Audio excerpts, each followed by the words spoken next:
It is a very beautiful morning.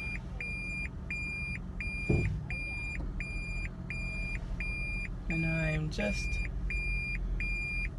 heading to visit a church member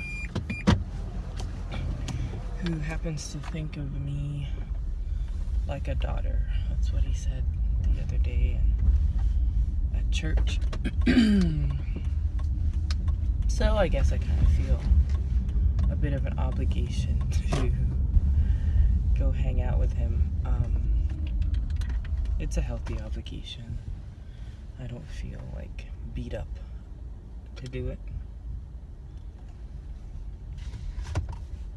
And it's excuse me, part of what I'm thinking through is, well, he's not my church member, as in, like, I'm not his local church pastor.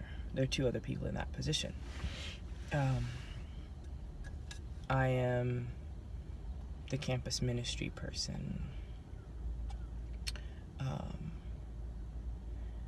It's easy to go down that line of reasoning and then conclude, I'm not the person to go talk with him. I'm not the one to reach out, connect, etc., etc. But one thing I'm learning, and something last night really reaffirmed it, is that we need each other. It's not about position. It's not about,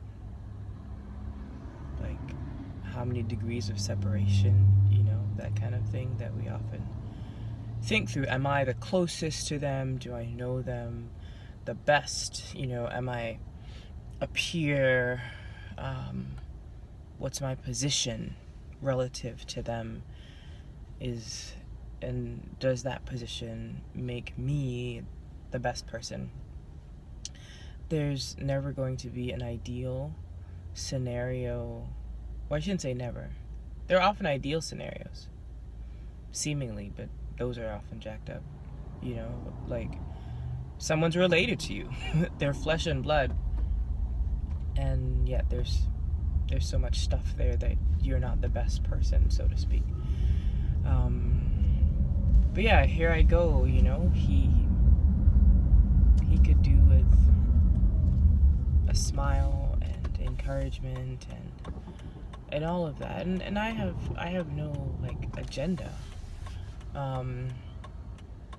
He actually has some good, he has a word for it, I don't remember it now, but supplies that he gets, food stuff in particular, that he's just not able to fully consume. And there are other people in the assisted living facility that get stuff. He joked with that everyone gives him their peanut butter.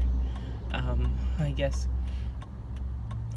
there's just some excess, and he realizes that in the ministry that I'm part of, there are students who would perhaps happily take things off of his hands. And right now they're not that many because school's done for the semester, for the school year.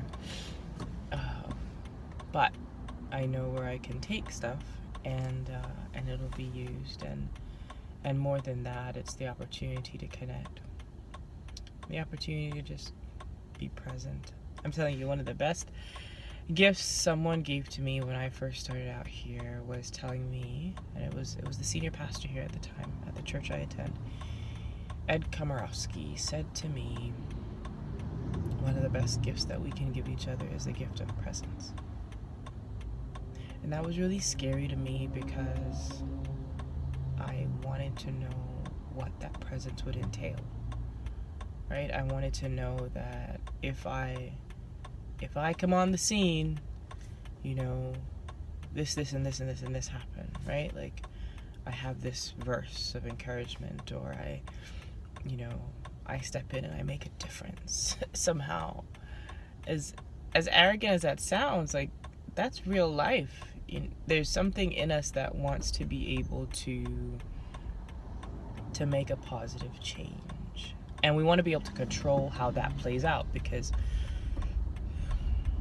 in part because that feels like the mature thing. If we are really adults, if we are really grown up folk, we surely would be able to step into a scenario and know how to handle it. And unfortunately, life isn't that simple. There are scenarios where, yes, we do know, okay, A plus B equals C, but there are tons that lack that kind of clarity. They're so far from that level of clarity, and yet we are invited by God to step in, be present, and be absolutely faithful in that presence. Faithful to Him, faithful to the promptings of His Spirit. You know, the Holy Spirit definitely has a way of speaking, of clarifying, of helping us understand, okay, this is what I do next, this is what I say next, or don't you dare even go there, or just be present. Growing up, there's a song that my family would sing before a meal, and it says, "Be present at our table, Lord. Be here and everywhere adored. These mercies bless and grant, that we may live in paradise with Thee." You know, it's... Oops. My bad. It's this invitation for God to be present, and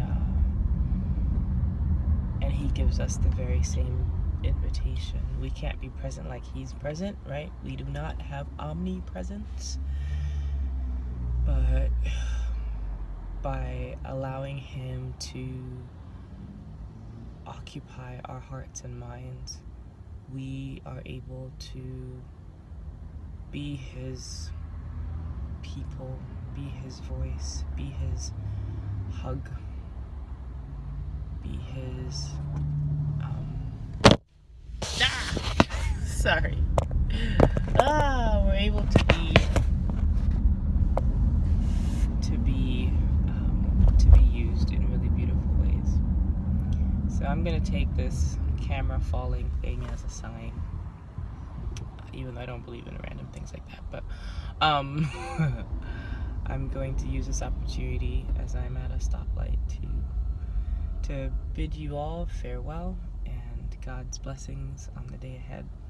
Indeed, it is a beautiful day because it is a gift, another one from Him. So whatever comes, you won't be absolutely ready, but